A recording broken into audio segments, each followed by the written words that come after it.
नमस्कार दोस्तों। आज की कहानी है बेटी मायके आई लेकिन माँ नहीं मिली। बंद करो अपना यह नाटक। एक महीना गुजरा नहीं कि तुम्हें फिर से अपने पीहर जाना। पिछले महीने ही तो 4 दिन के लिए गई थी तुम वहाँ। सुमित्रा जी ने गोहे चढ़ाते हुए कहा।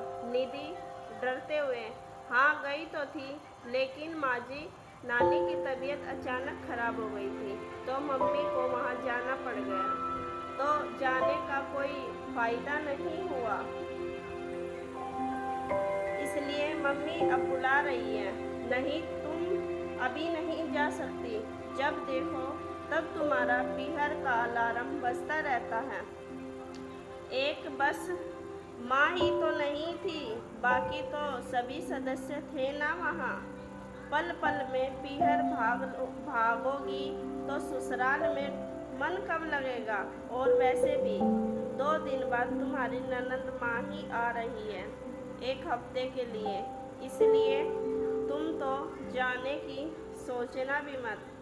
सुमित्रा जी ने अपना फरमान सुना दिया। सुमित्रा जी एक समाज सेविका है। बच्चे छोटे थे तब पति गुजर गए। बेटे कबीर और बेटी माही, परवरिश, शिक्षा और ब्याह उसने अपने दम पर किया। पहले इतनी सख्त न थी सुमित्रा जी, बड़ा ही कोमल हृदय था। बहुत बोली, बहुत शांत, लेकिन पति के गुजर जाने के बाद दुनिया की बुरी नज़र से बचने के लिए एक औरत का चोला ओढ़ लिया, और वह ऐसे ओढ़ा कि आज तक उतार ना पाई। तय समय पर माही अपने छोटे बेटे कृष्णा के साथ अपने मायके आ गई और अपनी माँ के स्वभाव से भली भांति परिचित थी।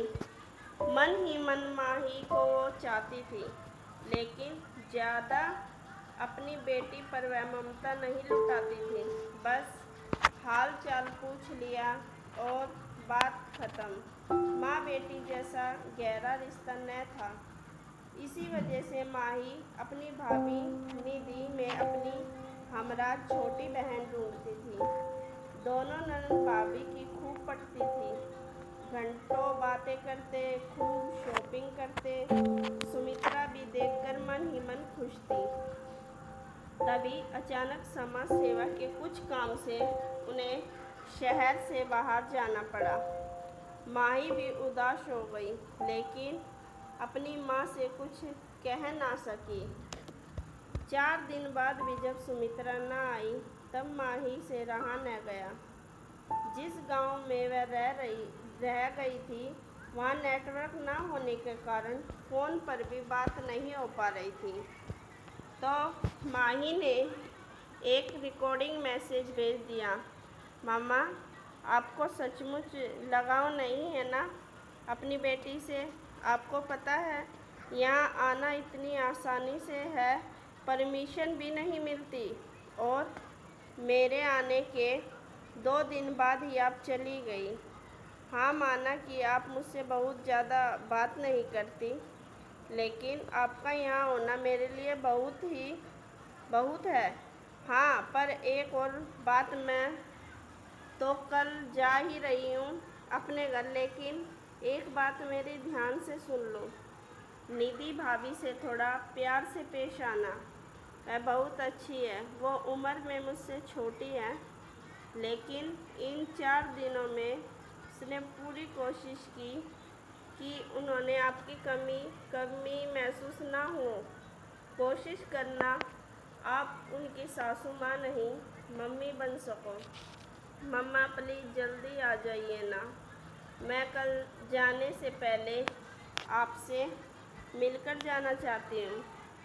रात में फुर्सत मिलते ही सुमित्रा जी ने जब रिकॉर्डिंग मैसेज सुना तो वह सुबह की पहली बस पकड़कर घर पहुँची। देखा तो माही सामान समेट रही थी और निधि भी उसका सामान पैक करने में उसकी मदद कर रही थी। रसोई से बेसन के लड्डू और मिठाइयों की महक आ रही थी। घर में अजीब सा सन्नाटा था। दोनों ननंद भाभी आँखों में आंसू अधर रखे थे। सुमित्रा जी को देखकर माही उनसे बच्चों की तरह लिपट कर रोने लगी। माँ आ गई आप। फिर तो कठोर हृदय सुमित्रा जी भी अपने आप को आंसुओं से रोक न पाई। बेटी को गले से कस के लगा लिया। निधि को भी पास बुलाकर गले से लगाया। अब सुमित्रा जी एक नहीं दो बेटियों की माँ है और जो सख्त औरत का चोला था वो भी अब धीरे धीरे हटने लगा। हाँ, एक बात और बदली। मैं भी अब मायके जाने के लिए हर महीने जिद नहीं करती। अब सुमित्रा जी को जबरदस्ती ही निधि को मायके भेजना पड़ता है। अब निधि को ससुराल में ही मायके वाला प्यार जो मिल गया था।